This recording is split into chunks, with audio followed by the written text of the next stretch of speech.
Students, आज की इस वीडियो में हम पढ़ने जा रहे हैं RBSC class 10th English book golden rays का chapter 2 and the name of the chapter is on violence. Students, violence means हिंसा। जैसा कि आप इस फोटो में भी देख रहे हैं कि एक पर्सन को दो पर्सन मिलकर मार रहे हैं, तो this all is called violence.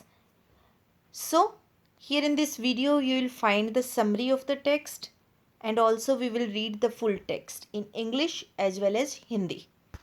And उसके बाद मैं आपको एक word meanings की list भी दूंगी. So, let us start the video. About the author. Author के बारे में, राइटर के बारे में अगर हम जानें तो जे कृष्णमूर्ति एक इंडियन राइटर है, एक रेप्यूटेड राइटर है एंड एन एजुकेशनिस्ट। एजुकेशनिस्ट होते हैं शिक्षाविद। लाइक बर्ट्रैंड रसेल, जो कि एक बहुत ही फेमस एजुकेशनिस्ट रहे हैं। His mind was full of revolutionary ideas to change the old fashion world. J Krishnamurti का माइंड जो था, दिमाग जो था, वो भी रेवोल्यूशनरी आइडियाज यानी क्रांतिकारी विचारों से भरा पड़ा था। वो भी चाहते थे इस पुरानी दुनिया को चेंज करके एक नई ही तरह की दुनिया बनाना। There is a tinge. Tinge मतलब शेड, कलर का एक शेड। कैसा शेड है? Ethical values in his writings. J Krishnamurti ने जितना भी कुछ लिखा है उनमें एथिकल वैल्यूज यानी नैतिक मूल्य हमें दिखाई देते हैं। His contribution in the field of education is remarkable. शिक्षा के क्षेत्र में इन्होंने जो भी योगदान दिया है बहुत ज़्यादा रिमार्केबल है। Under Krishnamurti foundation many educational institutions are functioning which are devoted to build up a generation of brilliant students and academicians. Krishnamurti foundation में बहुत सारे स्कूल्स एंड एजुकेशनल इंस्टीट्यूट जो है वो बने हैं और ये बना रहे हैं एक जनरेशन अच्छे अच्छे ब्रिलियंट स्टूडेंट्स की और एकेडमिशियंस यानी शिक्षाविदों की। And if we talk about the text, अगर हम इस चैप्टर की बात करते हैं तो this whole chapter as the name denotes is about violence. Violence के बारे में है, हिंसा के बारे में है कि how violence is affecting human beings, their acts, their deeds. हमारे कामों को, हमारे दिमाग को, हमारे रहन सहन को, हमारे थॉट्स को हिंसा किस तरह से प्रभावित कर रही है एंड कैसे there is a need in society to change this thing.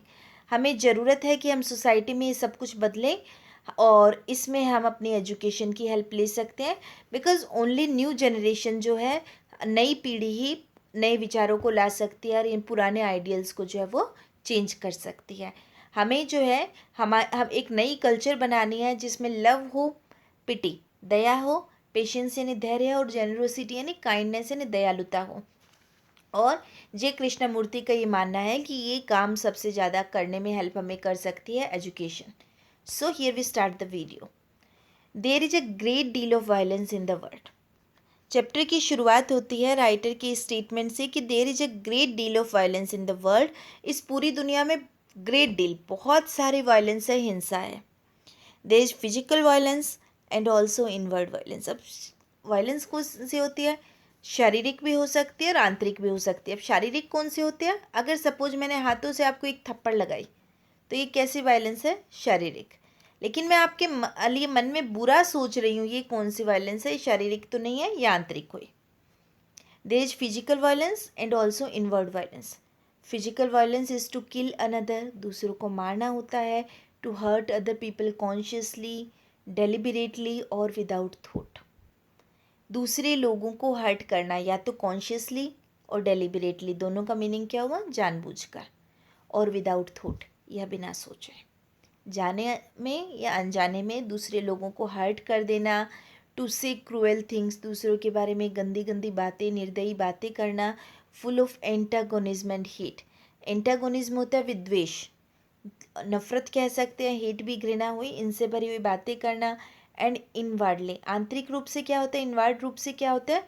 Inside the skin, skin के अंदर यानी हमारी बॉडी के अंदर जो हिंसा होती है। और वो हिंसा किस रूप में होती है? टू डिसलाइक पीपल, हम लोगों को डिसलाइक करते हैं। टू हेट पीपल, लोगों से नफरत करते हैं। टू क्रिटिसाइज पीपल, लोगों की बुराइयां करते हैं। Inwardly we are always quarrelling, आंतरिक रूप से हम हमेशा एक क्वारल में यानी झगड़े में रहते हैं। बैटलिंग, बैटल यानी युद्ध, एक युद्ध चलता रहता है। नॉट ओनली विद अदर्स, ना सिर्फ दूसरों के साथ बट विद आवर सेल्स, बल्कि हमारा खुद के साथ भी एक युद्ध चलता है। We want people to change, क्यों? क्योंकि हम हमेशा चाहते हैं कि लोग बदले, और कैसे बदले? हमारे according. We want to force them to our way of thinking, हम उन्हें चाहते हैं कि हम उन्हें फोर्स करें कि वो हमारे जैसा सोचे, वो अपनी सोच को छोड़ के वो हमारे जैसा सोचे। In the world as we grow up we see a great deal of violence at all levels of human existence. ये जो दुनिया है जिसमें आप बच्चों, आप सब जो अभी बच्चे हो और धीरे धीरे बड़े हो रहे हो, we see a great deal of violence, तो उसमें क्या है, हम देखते हैं कि एक ग्रेट डील ऑफ वायलेंस, बहुत सारी हिंसा है eight all levels of human existence.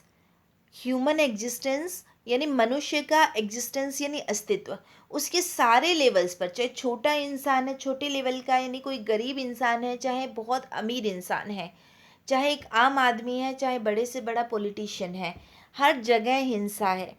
The ultimate violence is वार, और वायलेंस का, हिंसा का अल्टीमेट यानी सबसे आखिरी सबसे उच्चतम स्तर कौन सा होता है? वॉर। वॉर मतलब युद्ध, द किलिंग फॉर आइडियाज। यहाँ हम क्यों करते हैं युद्ध? क्या होता है? एक किलिंग, एक तरह की हत्या होती है आइडियाज़ के लिए। युद्ध क्यों होते हैं? विचारों पर भी हो सकते हैं, for so called religious principles, कई बार धार्मिक सिद्धांतों के लिए भी होते हैं, फॉर नेशनैलिटीज़, कई बार राष्ट्रों के लिए भी होते हैं कि भाई ये मेरा देश है, नहीं इस पर मुझे अधिकार करने, इस तरह से। The killing to preserve the little piece of land, कई बार किसी एक लिटिल पीस ऑफ लैंड, छोटी सी ज़मीन के टुकड़े को प्रिजर्व करने के लिए, एक व्यक्ति बचाना चाह रहा है उसके लिए भी वो युद्ध करता है, एक राष्ट्र बचाना चाह रहा है उसके लिए भी।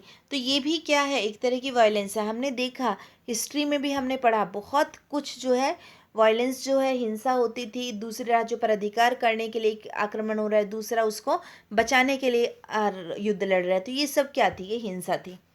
To do that man will kill, और इन सब के लिए इंसान क्या करता है? किलिंग करता है, मारता है, डिस्ट्रॉय यानी नष्ट करता है, मेम, मेम क्या होता है? इंजर करना, किसी को चोट पहुंचाना, एंड ऑल्सो भी किल्ड हिमसेल्फ, और कई बार वो खुद भी किल, मारा जाता है।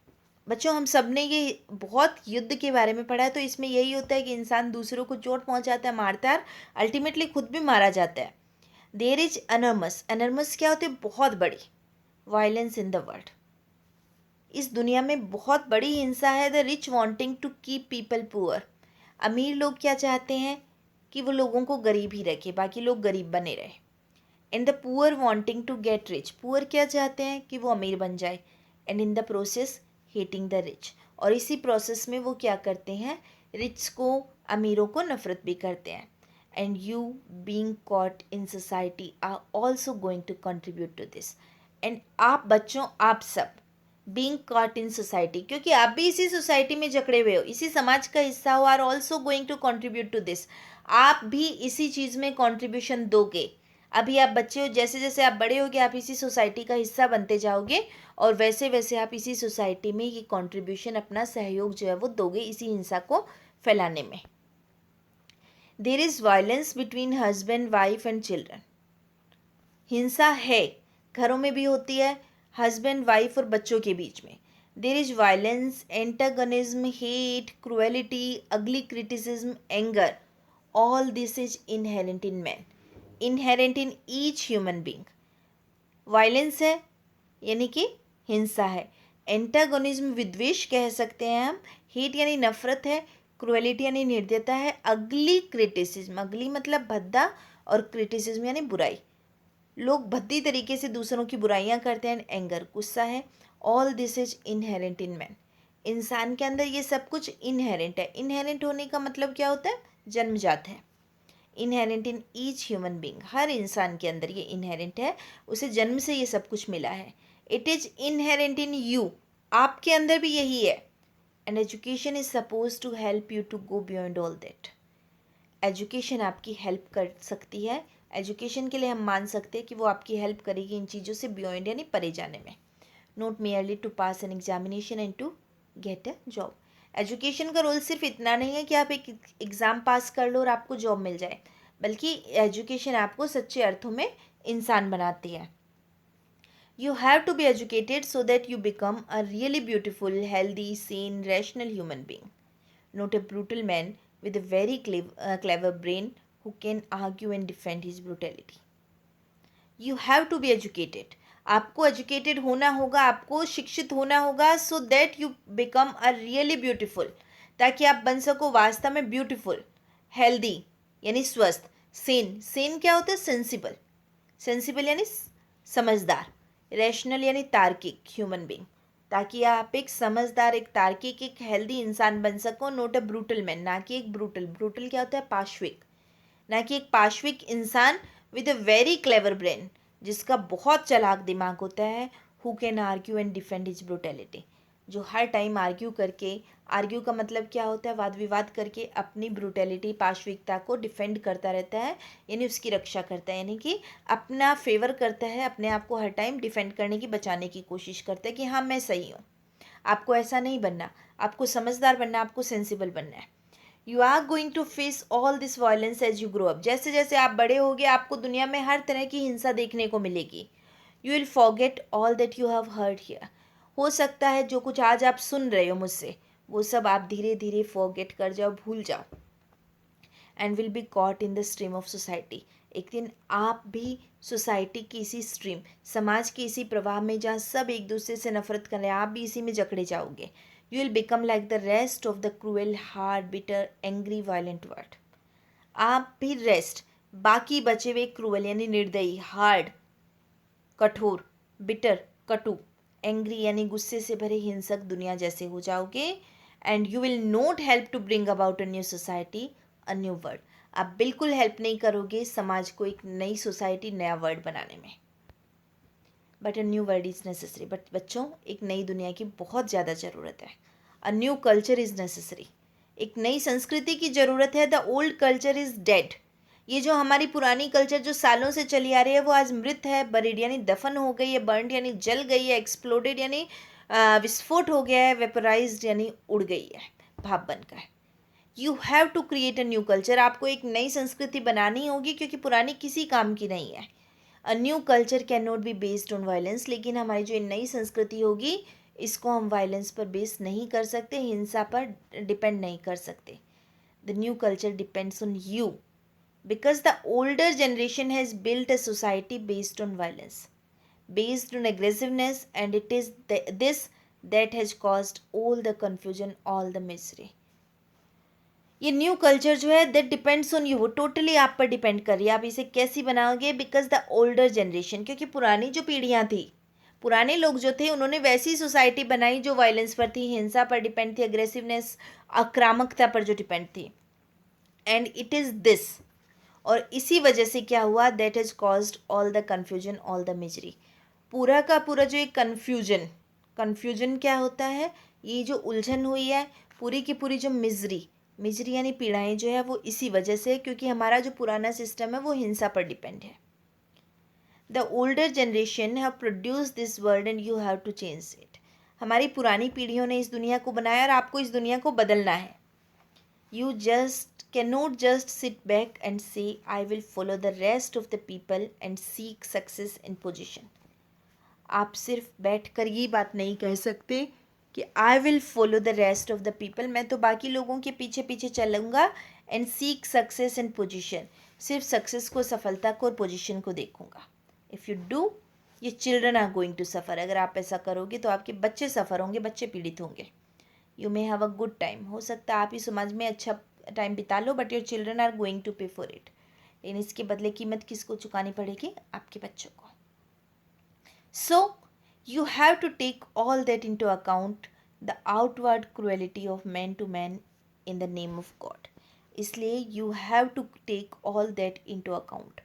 To take into account mean ध्यान रखना, आपको सब चीज़ों का ध्यान रखना होगा। और वो सब चीज़ें कौन कौन सी है, द आउटवर्ड क्रुएलिटी, बाहरी क्रुएलिटी यानी बाहरी हिंसा। कौन सी है बाहरी हिंसा, ऑफ मैन टू मैन, जो एक इंसान दूसरे के लिए दिखा रहा है इन द नेम ऑफ गॉड, भगवान के नाम पर, इन द नेम ऑफ रिलीजन, धर्म के नाम पर, इन the name of self importance, खुद की महत्व के नाम पर, इन the name of the security of the family, परिवार की सुरक्षा के नाम पर जो दूसरे लोगों के साथ वो हिंसा कर रहा है। You will have to consider the outward cruelty and violence. आपको इस आउटवर्ड यानी बाहरी निर्दयता और बाहरी हिंसा का ध्यान देना होगा, and the inward violence which you do not yet know, और आपको ध्यान देना होगा आंतरिक हिंसा पर, जो आप अब तक नहीं जान पाए हैं। You are still young. बच्चों, आप अभी छोटे हो, but as you grow older you will realise. लेकिन जैसे जैसे आप ओल्डर यानी बड़े होते जाओगे, यू विल रियलाइज, आप रियलाइज करोगे how inwardly man goes through hell, कि कैसे अंदर ही अंदर इंसान जो है हेल यानी नर्क में होता जाता है। क्यों नर्क में होता जाता है? उसकी विचार जो हैं वो हमेशा उलझन में रहते हैं। गोज थ्रू ग्रेट मिजरी, एक इंसान अंदर ही अंदर ग्रेट मिजरी यानी बहुत ज़्यादा कष्टों से होकर गुजरता है। Because he is in constant battle with himself, क्योंकि वो एक कॉन्स्टेंट लगातार मानो उसकी लड़ाई चल रही है खुद से, विद हिज वाइफ, अपनी वाइफ से, विद हिज चिल्ड्रन, अपने बच्चों से, with his neighbours, with his gods, अपने पड़ोसियों से, अपने देवी देवताओं से। इसे ऐसे समझ सकते हैं, सपोज आपने अपने क्लासमेट से लड़ाई की, तो होता क्या है कि आप भूल जाओगे उस टाइम लड़ाई हुई वो क्या थी, फिजिकल वायलेंस, और दिन भर आप उसी उसी चीज़ के बारे में सोचोगे, उसे भला बुरा कहोगे अपने मन ही मन में, तो वो क्या है, आंतरिक हिंसा। तो इंसान के मन में हमेशा आंतरिक हिंसा रहती है, जिसकी वजह से इंसान बहुत कष्टों से होकर गुजरता है, क्योंकि मानसिक शांति नहीं मिलती। He is in sorrow and confusion, वो हमेशा सोरो में यानी दुख में रहता है, कन्फ्यूजन में रहता है। And there is no love, no kindliness, no generosity and no charity. उसके अंदर ना कोई लव होता है, ना काइंडलीनेस यानी दया होती है, ना जेनरोसिटी यानी उदारता होती है, ना ही चैरिटी, ना दान होता है। And a person may have a PhD after his name, हो सकता है कि इंसान इतना पढ़ लिख जाए कि उसके नाम के साथ PhD लग जाए, और he may become a businessman with houses and cars.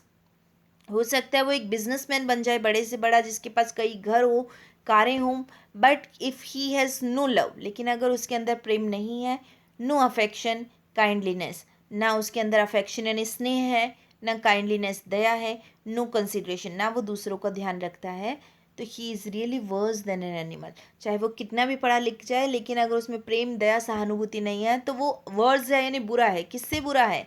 Then an animal, एक जानवर से भी ज़्यादा बुरा है। Because he contributes to a world that is destructive, क्योंकि उसका कॉन्ट्रीब्यूशन, उसका सहयोग किस दुनिया में है? डिस्ट्रक्टिव यानी विनाशकारी दुनिया में। क्यों?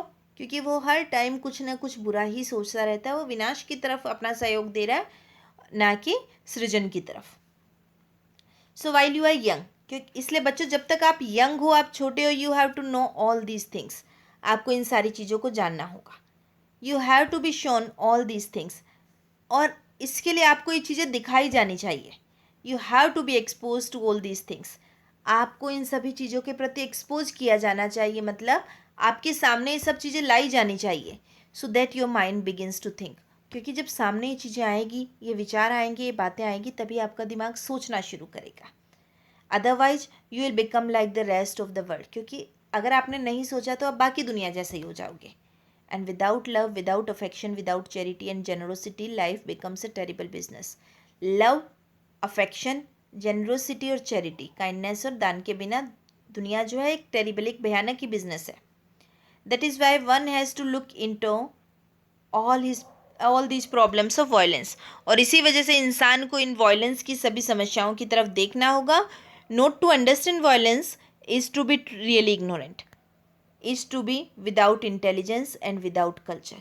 Not to understand violence, क्योंकि अगर आपने वायलेंस को नहीं समझा, हिंसा को नहीं समझा, तो इसका मतलब आप इग्नोरेंट हो, अज्ञानी हो, विदाउट इंटेलिजेंस, बिना ज्ञान के हो, बिना बुद्धिमानी के हो, विदाउट कल्चर, बिना संस्कृति के हो। लाइफ इज समथिंग अनोमस, लाइफ एक ऐसी चीज़ है जो एनोमस, एनोमस क्या होते हैं? बहुत बड़ी। And merely to carve out a little hole for oneself and remain in that little hole, fighting off everybody is not to live. और आपने उस बड़ी सी जगह में अपने लिए कार्व आउट कर लिया, बना लिया, काट कर एक छोटा सा होल। आप सोचो कि आपने एक छोटा सा होल बना लिया, छेद बना लिया अपने लिए, and remain in that little whole, और अब आप पूरी ज़िंदगी उसी होल में रहोगे। फाइटिंग ऑफ एवरीबडी, हर किसी से लड़ोगे, झगड़ोगे, तो this is not to live, ये जीना नहीं है। It is up to you, अभी आप पर डिपेंड है। From now on you have to know about all these things, अब से आपको इन सब चीज़ों के बारे में जानना है। You have to choose deliberately to go the way of violence और to stand up against society. अब आपको सोचना है, आपको समझना है, आपको चुनना है कि आप डेलिबरेटली यानी जानबूझकर वायलेंस के रास्ते पर ही जाओगे, हिंसा के रास्ते पर ही जाओगे, या फिर इस हिंसात्मक सोसाइटी के अगेंस्ट यानी इस सोसाइटी के खिलाफ आप खड़े होगे. It totally depends on you. B free, live happily, joyously, without antagonism, without any hate, then life becomes something quite different. Then life has a meaning, is full of joy and clarity. Here writer says, be free. आज़ाद रहो, खुशी से रहो, बिना किसी एंटागनिज्म यानी द्वेष के रहो, बिना किसी नफरत के रहो. Then life becomes something quite different. तब लाइफ कोई एकदम डिफरेंट चीज़ बनेगी. Then life has a meaning. तब लाइफ का एक मीनिंग होगा, is full of joy and clarity. तब लाइफ जो है खुशी और क्लैरिटी से भरी होगी. When you woke up this morning, did you look out of the window? आज सुबह जब आप जागे थे तो क्या आपने खिड़की से बाहर कब देखा? You would have seen those hills become saffron as the sun rose against the lovely blue sky. अगर आपने देखा है तो आपने देखा होगा कि आपके आसपास के जो पहाड़ हैं वो सैफरन कलर के हो गए हैं, केसरिया रंग के हो गए हैं. क्यों हो गए हैं? Because sun rose against that lovely blue sky, क्योंकि ऊपर आसमान में लवली ब्लू स्काई में सूरज उगा था. And as the birds began to sing, और पक्षियों ने जो है सिंगिंग शुरू की. And the early morning cuckoo cooed, cuckoo bird जो है, कोयल जो है, अर्ली मॉर्निंग में उठ के उसने भी कोइंग की होगी, अपनी साउंड प्रोड्यूस की होगी. There was a deep silence all around. आसपास एकदम गहरी शांति थी. A sense of great beauty and loneliness, एक तरह की बहुत सारी ब्यूटी, सुंदरता और लोनलीनेस यानी अकेलापन. And if one is not aware of all that, अगर आप यानी एक इंसान इन चीज़ों को नहीं समझ सकता, इनके बारे में नहीं पहचानता, one might just as well be dead, तो इससे अच्छा इंसान मृत हो जाए. But only a very few people are aware. लेकिन बहुत कम लोग इसके बारे में अवेयर हैं. You can be aware of it. आप नेचर के बारे में अवेयर तभी हो सकते हैं, जागरूक तभी हो सकते हैं, when your mind and heart are open. कब? जब आपका दिल और दिमाग खुला होगा. When you are not frightened, जब आप डरे हुए नहीं होंगे. When you are no longer violent, जब आप वायलेंट यानी हिंसात्मक नहीं होंगे. देन देयर इज जॉय, तभी तो खुशी होगी. There is an extraordinary bliss, एक एक्स्ट्रा ऑर्डिनरी यानी असाधारण ब्लिस यानी खुशी होगी. Of which very few people know, ऐसी खुशी जिसे बहुत कम लोग जानते हैं. And it is part of education to bring about that state in the human mind. ये खुशी, ये ब्लिस, ये जॉय, ये शांति, ये सिर्फ और सिर्फ जो है हमारे अंदर एजुकेशन ही ला सकती है. जी कृष्णमूर्ति. सो स्टूडेंट्स, आपने देखा कि कैसे राइटर ने हमारी सोसाइटी में पाई जाने वाली वायलेंस के अलग अलग लेवल को दिखाया. वायलेंस का अल्टीमेट लेवल जो है वॉर है, जो पूरे विश्व में है. पिछले ज़मानों में भी हुआ है और अभी भी हो रहे हैं. और कैसे राइटर ने कहा कि हमें एक नया कल्चर, नई सोसाइटी, नया वर्ल्ड बनाने की ज़रूरत है. That will be based on love and generosity. And हम इस पुरानी दुनिया से छोड़ के आगे निकलेंगे, और इसके लिए स्टूडेंट्स को एक्सपोज होना पड़ेगा इन विचारों से, तभी वो सोच सकते हैं. और वो ही सोचकर डिसाइड करेंगे कि उन्हें पुरानी दुनिया में रहना है या दुनिया के अगेंस्ट जाकर एक नई दुनिया बनानी है. एंड अल्टीमेटली इसकी नेचर के प्रति अवेयर वही इंसान हो सकता है जिसका मन हिंसा से न भरा हुआ हो. और जो नेचर के लिए अवेयर नहीं है वो इंसान मृत समान है. एंड सिर्फ हमारी जो एजुकेशन है that can only bring a change in ourselves. So I hope you have learned a message from this chapter, and you also have learned the meaning of the chapter. Here I have enlisted few words that are tough. पूरी की पूरी word meaning जो है मैंने यहाँ list किया. So I hope you have understood the chapter. So keep learning, keep reading. Thank you.